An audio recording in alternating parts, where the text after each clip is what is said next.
lumapit siya. Kasi natatakot din si Digongyo na basta-basta lang ipapatay si Caper Silapid. Dahil alam nga niya na iglesia ng totoong iglesia ni Cristo si Caper Silapid.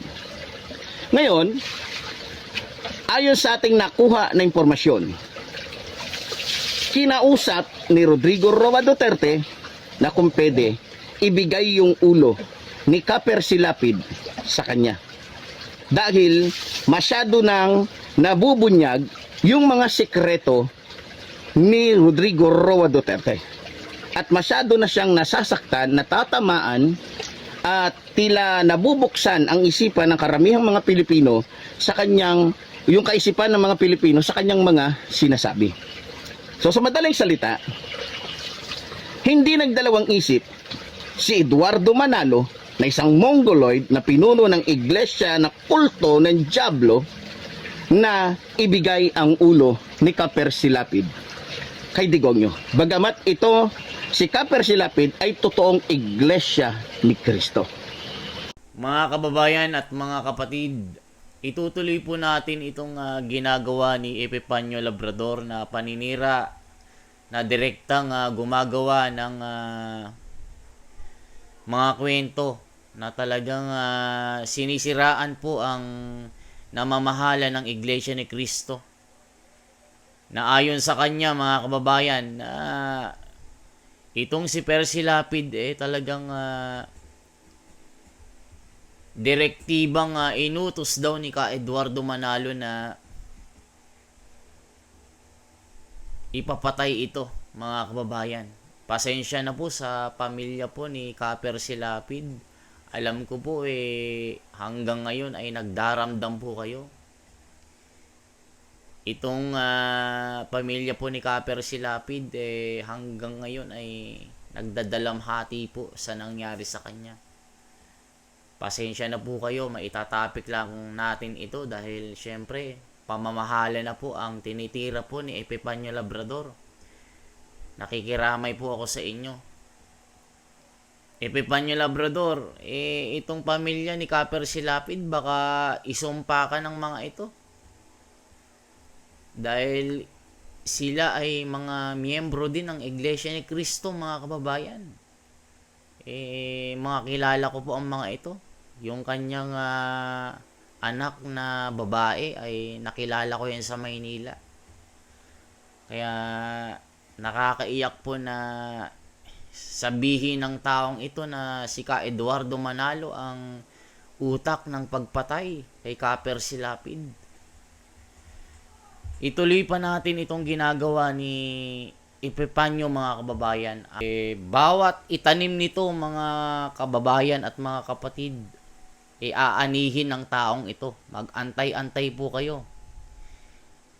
Hindi man ngayon, pero darating ang araw, pagsisisihan ng taong ito ang ginagawa sa ating pamamahala.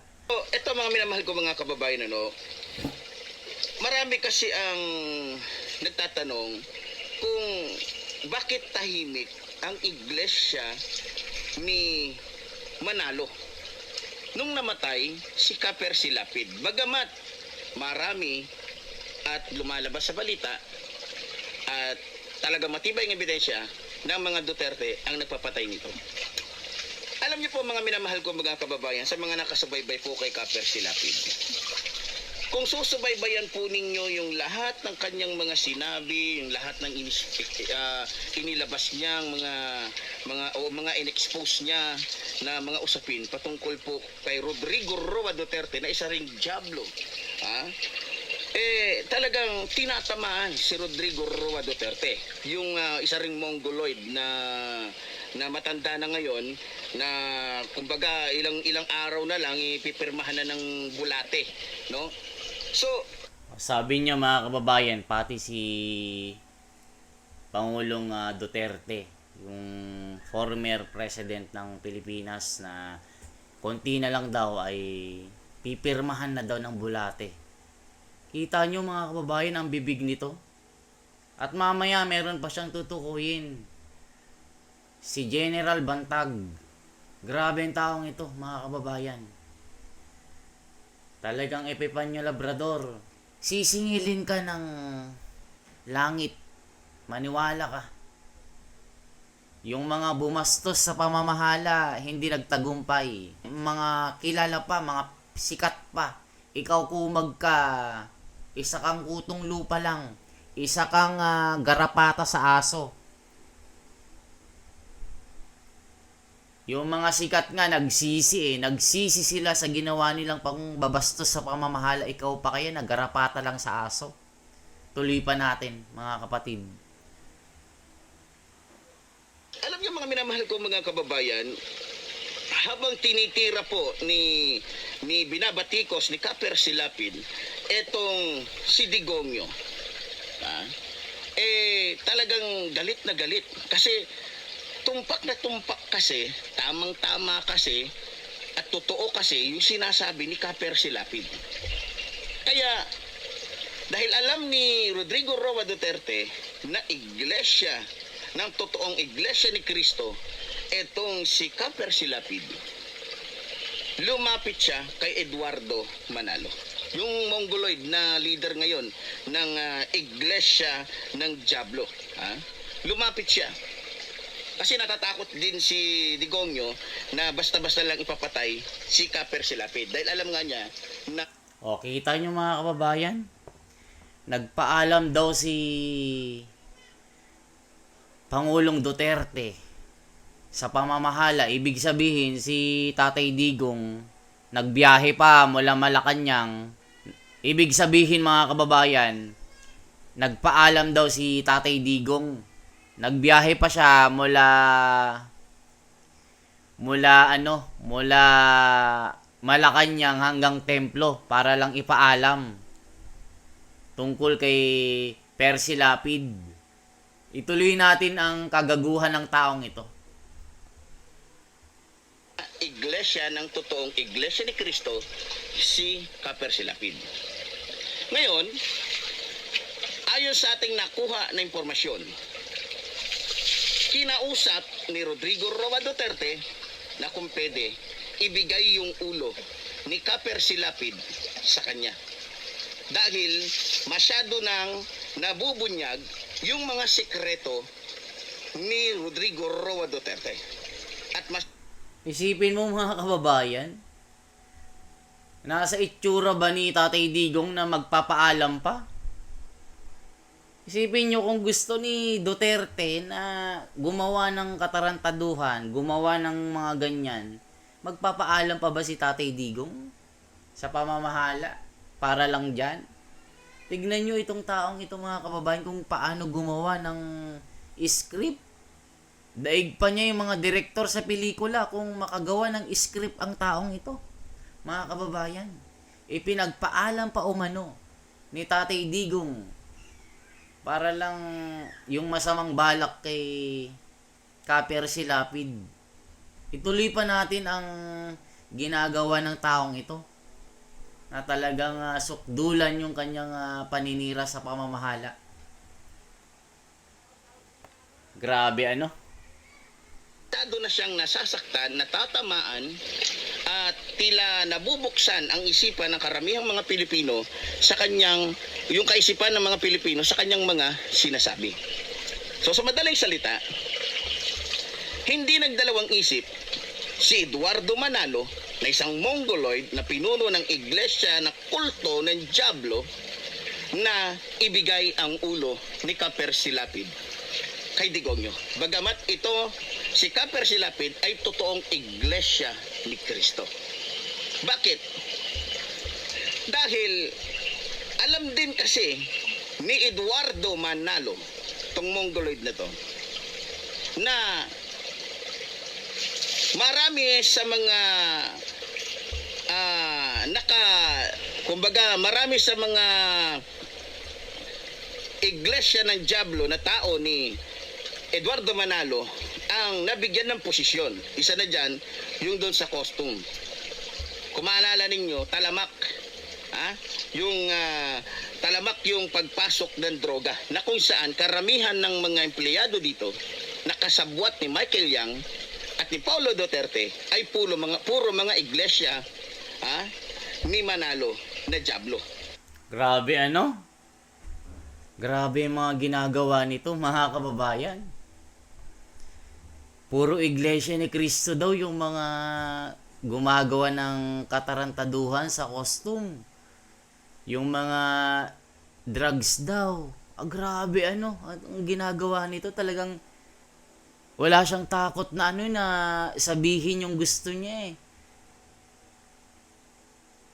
Grabe mga kababayan at mga kapatid. Nakakadurog ng puso ito.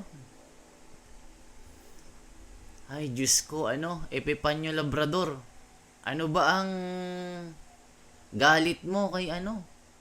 Ba't galit na galit ka kay Ka Eduardo Manalo? Ano ba ang ginawa sa'yo ni Ka Eduardo Manalo? Hindi mo nga kilala ito ng personal eh. Hindi mo nga ito nakita ng personal eh.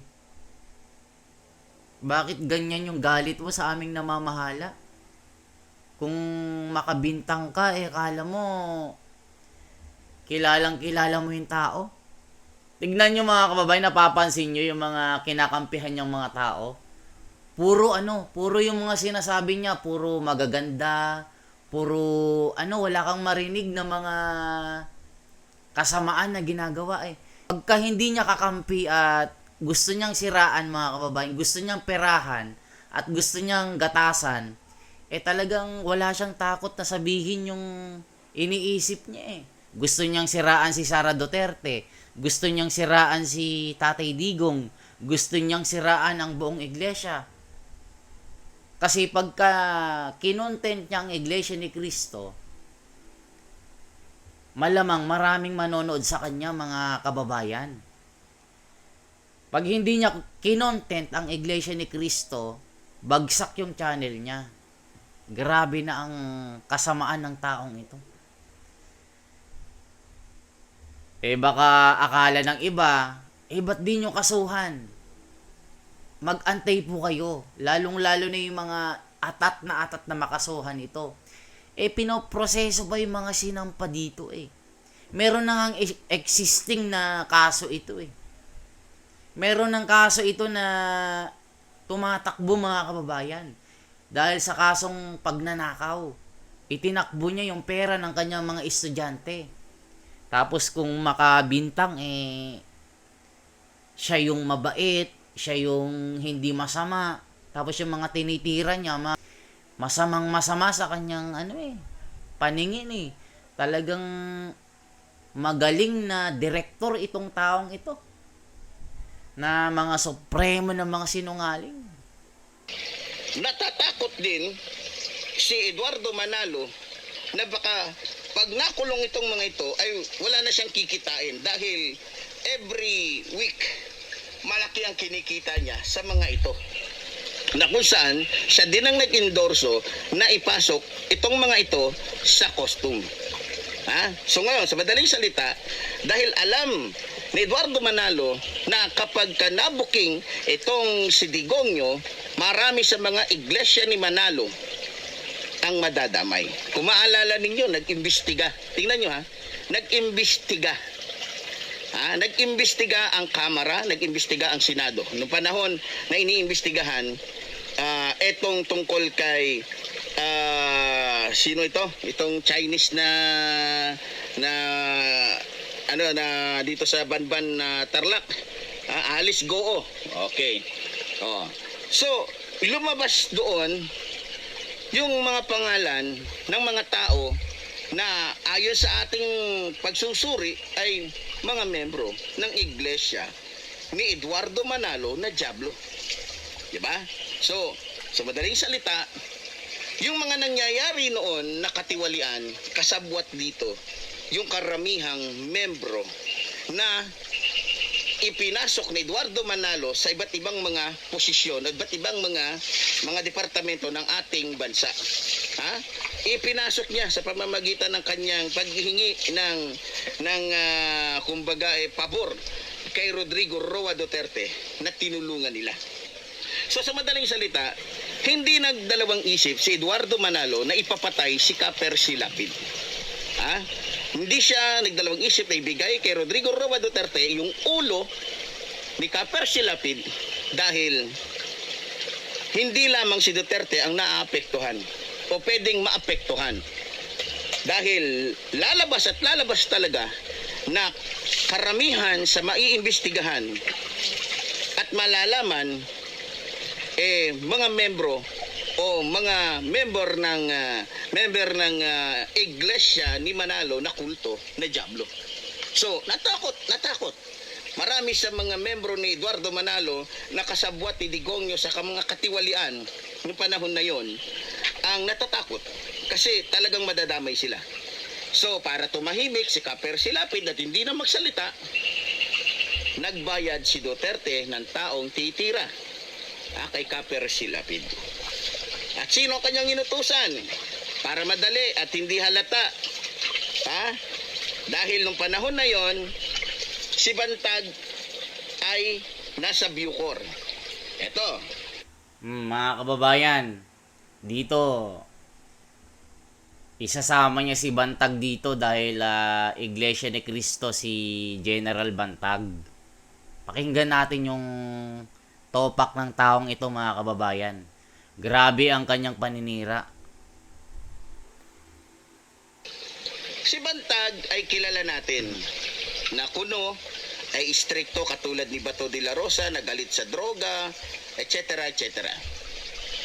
Pero sa mga hindi nakakalam, si Bantag po ay iglesia ni Manalo na dyablo.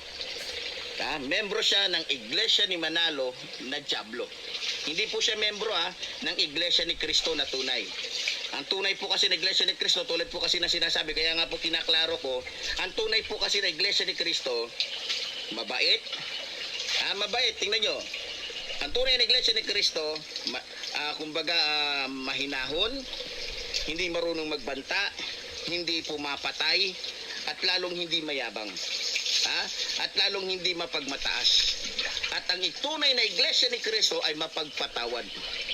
Katulad ng itinuro ni Jesus Christ sa kanyang mga alagad. Ibang-iba sa iglesia ni Manalo na kung titignan ninyo, kuyog.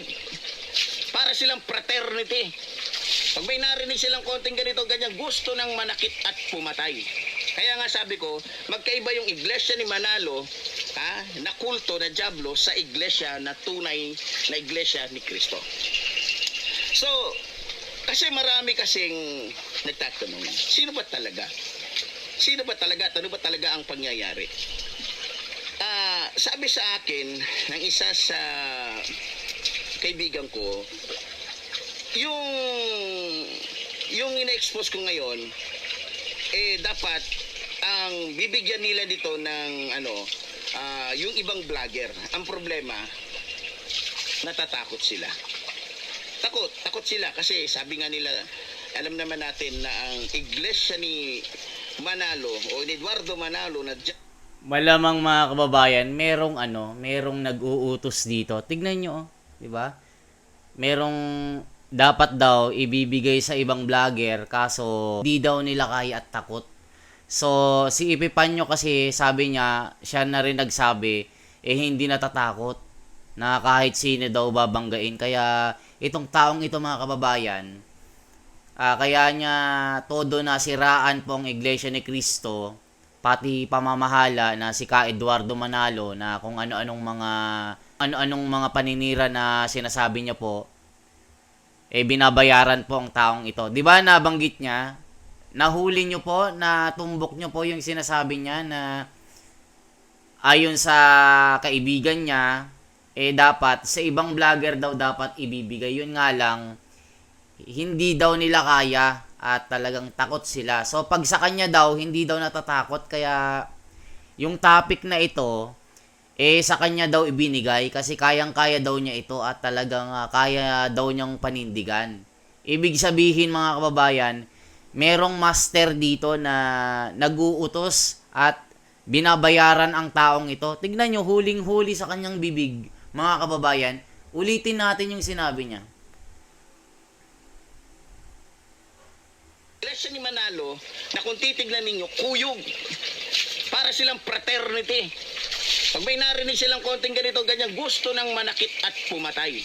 Kaya nga sabi ko, magkaiba yung iglesia ni Manalo na kulto, na dyablo, sa iglesia na tunay na iglesia ni Cristo. So, kasi marami kasing nagtatanong, sino ba talaga? Sino ba talaga at ano ba talaga ang pangyayari? Sabi sa akin ng isa sa kaibigan ko,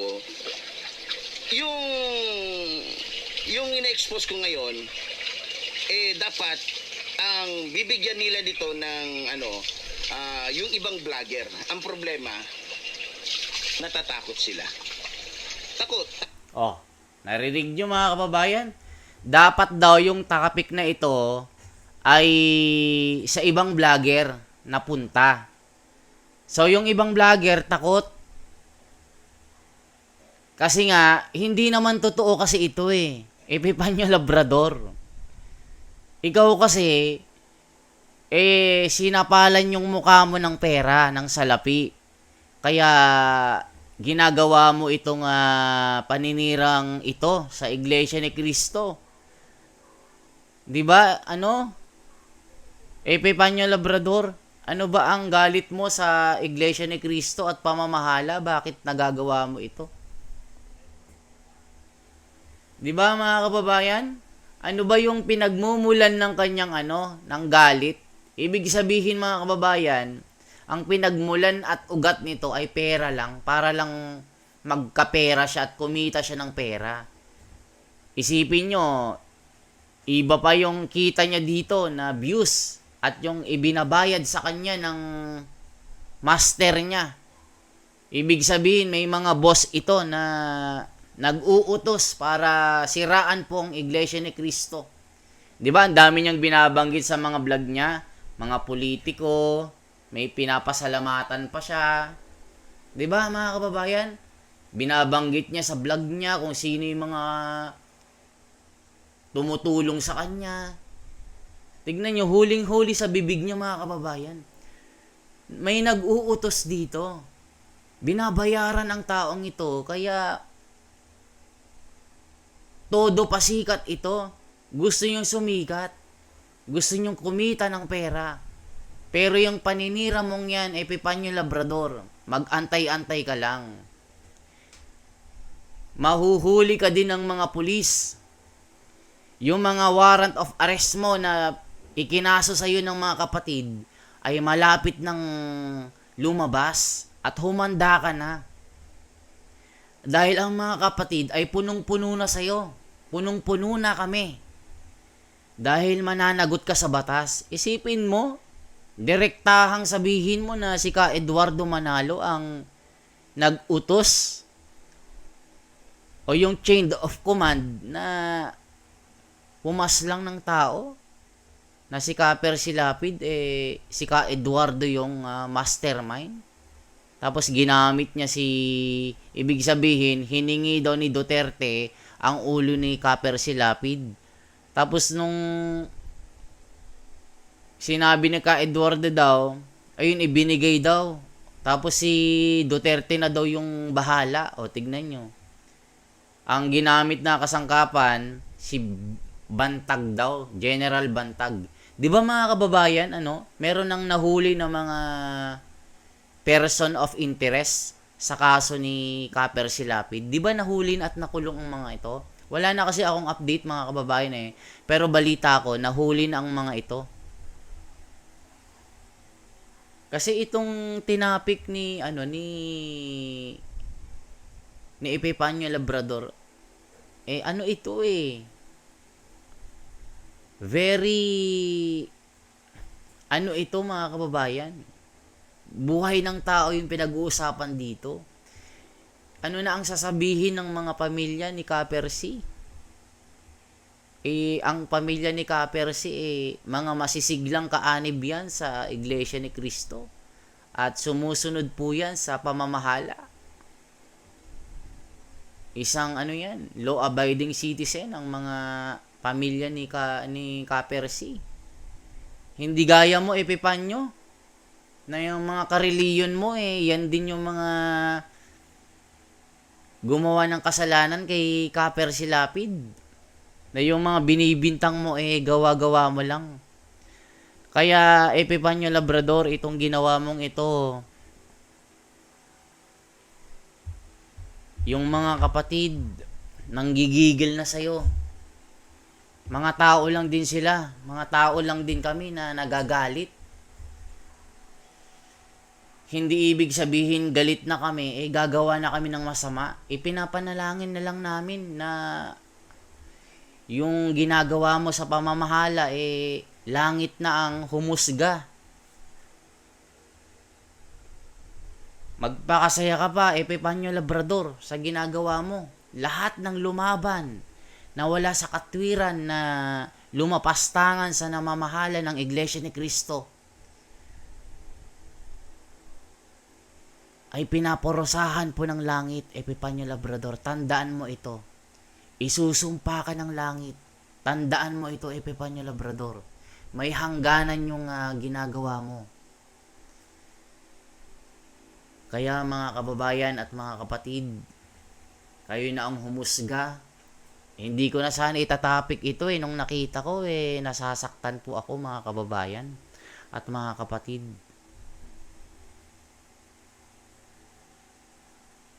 Kahit sino po magdadamdam mga kababayan at mga kapatid. Kung ang leader ng isang, yung leader nyo na nirerespeto nyo, na ginagalang ng kahit sino, lapastanganin ng taong ito. Talagang totoo ang sinasabi sa Biblia na yung dyablo magsusugo din ng isang masamang espiritu para bumaba sa lupa na uusigin ang mga iglesia ni Cristo. Pipilitin na gawan ng masama ang pamamahala. Pero Epifanio Labrador, hindi ka magtatagumpay. Ang kasamaan mo ay hindi magtatagumpay. Yung ginagawa mo may hangganan yan. Tandaan mo yan, Epifanio Labrador. Maraming paraan ang Panginoong Diyos para parusahan ang mga taong kagaya mo. Hindi ka man mahuli ng batas, bahala na ang langit sa'yo, Epifanio Labrador. Gusto lang namin na makita ka namin na malusog, malakas ang katawan mo para harapin mo ang mga kaso na ikinasa sa'yo, yung libel case na patong-patong. Kaya may araw ka din, Epifanio, talagang mahuhuli ka din. Kung baga araw mo ngayon, pero sa mga susunod, hustisya naman ang makakamit namin, Epifanio Labrador. Tandaan mo yan. Siguro ngayon, panahon mo pa. Pero darating ang araw, yung mga sinasabi mo, kakainin mo yan. Magmamakaawa ka, pero huli ng lahat. Kaming mga Iglesia ni Cristo, mapagpatawad kami. Alam namin na hindi pa huli ang lahat. Magbago ka na, Epifanio Labrador. Baka yan ang paraan para matawag ka sa tunay na paglilingkod. Marami nang nangyaring ganyan. Mga umuusig sa Iglesia ni Cristo. Meron ngang isang ganap sa ano yata ito, sa Tondo. Galit na galit sa Iglesia ni Cristo. Nagdala ng isang granada, mga kababayan. Pumunta ng kapilya. Pero nung hindi siya nakagalaw. Nung tangkain niya nga buksan yung granada niya, mga kapatid at mga kababayan, hindi siya nakagalaw, mga kababayan. Langit ang humusga sa kanya. Mula noon, naging masiglang kaanib sa Iglesia ni Cristo. Kung alam nyo yung kwentong yan, taga Tondo yata ito. Alam ko may mga ganyang kwento na mga umuusig pero natawag sila sa tunay na paglilingkod. Kaya mga kababayan at mga kapatid, salamat po sa inyong lahat. Nandito po tayo mga kapatid. Bilang isang vlogger po, handa po akong ipagtanggol po ang pamamahala. Tayo po ang katuwang po sa pagdepensa sa mga paninira po nila mga kababayan. Gaya ni Epipanyo at sa mga iba pang vlogger. Kaya salamat po sa inyong mga suporta po sa akin at sa mga kapatid na vlogger po. Marami na pong mga vlogger na kapatid. Sana po suportahan po natin sa iba't ibang panig po ng daigdig na ito na nagkalat po ang mga iglesia ni Cristo. Salamat po sa inyong suporta. Once again, ako po si The Wonders Philippines po. Mabuhay.